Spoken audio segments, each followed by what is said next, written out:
Point number 4 was after Nasir was overrun, our security forces, at first, a big number was dislodged and took refuge at an island called Torjoy.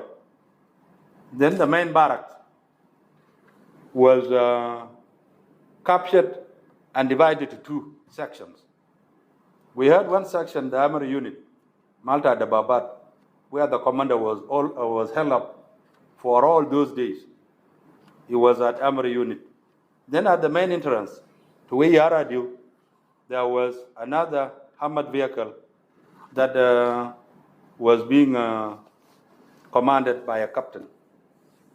So these servicemen held their ground until Friday, Thursday. So during the standoff, the White Army kept on attacking them at the 2 locations within the barracks. But for those that were dislodged and took refuge on Ireland, they were never attacked again.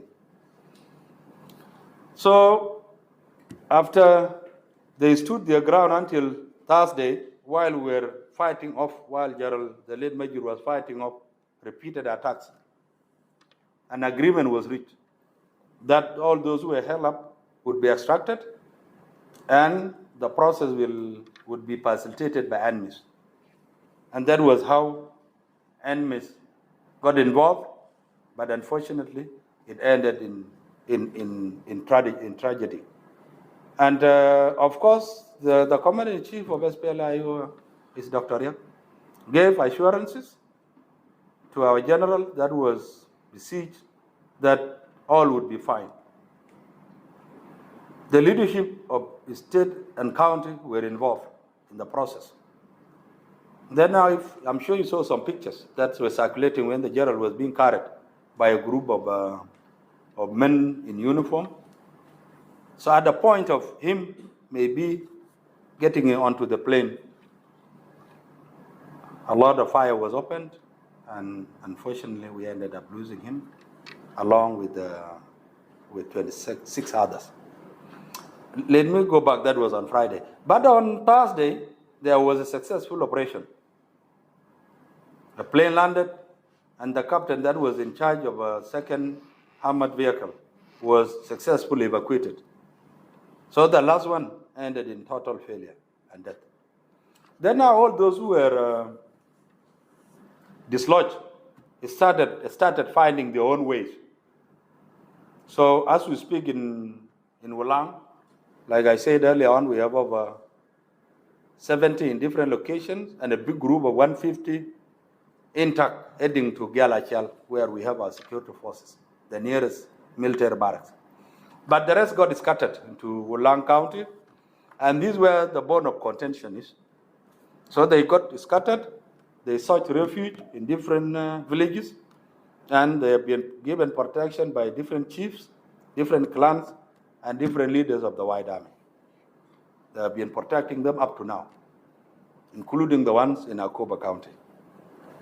So, on behalf of Command of SSPDF, let me once again say thank you to all civilians in Wulang and Akoba counties for showing the highest level of patriotism, the highest level of nationalism, for shunning tribalism, for embracing culture and peace, but not culture of revenge.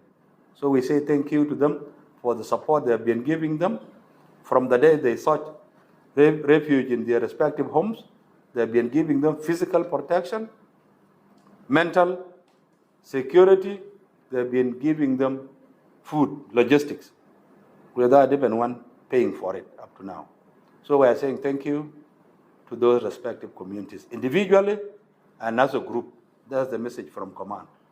And let me reassure those who are still not yet back to us is that we are working very hard to ensure that they are brought to safety, with the cooperation, of course, of the local population that is protecting them. We cannot get them to safety without cooperation and continued support of those individuals and the groups and the clans that took them into protection. So we are coordinating with them and all the friendly forces for them to be reporting to the nearest. For those in Akobo, the nearest military barracks is Wat of Neural County. For those in different villages in Wolang, we have the nearest at Galachal, the nearest at Baliet, and Malakal. So we'll ensure that we coordinate so that they are taken to the nearest locations where we have presence. We are coordinating, but there is interference, like I said before some of you arrived.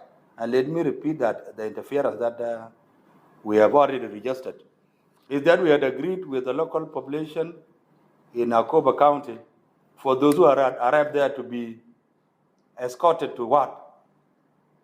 It was put on hold yesterday after Dr. Riek personally interfered in the process. He had instructed the commander of Division 8, Major General James Utonglia, and Utong actually went and sent forces to where our servicemen are being protected with clear orders for them to be taken forcefully to SPLAIO base at Walgab. The local population refused. Dr. Riek had to call the local civilians, persuading them to release them. They said, no, we are not sure that their security would be guaranteed. So they also refused. They said they either would be the one escorting them from point A to where SSPDF is, or they are picked up from where they are direct to Juba. So because there was that interference, Dr. Riek promised that he would provide a plane, an airplane this morning. So we are hoping that it will not end the way it had ended in Nasir. And should anything happen, let the world know that there is already interference from Dr. Riek. Dr. Riek wants to hijack the credit that was given to the local population. He wants to hijack their credit so that he uses it for political leverage or for bargaining. So let everyone know that we are not playing politics. Our primary objective is to save the remaining precious lives. And any political interference that may end up like the one we had in Nasir, the person who is interfering should be known. The second information is that I had said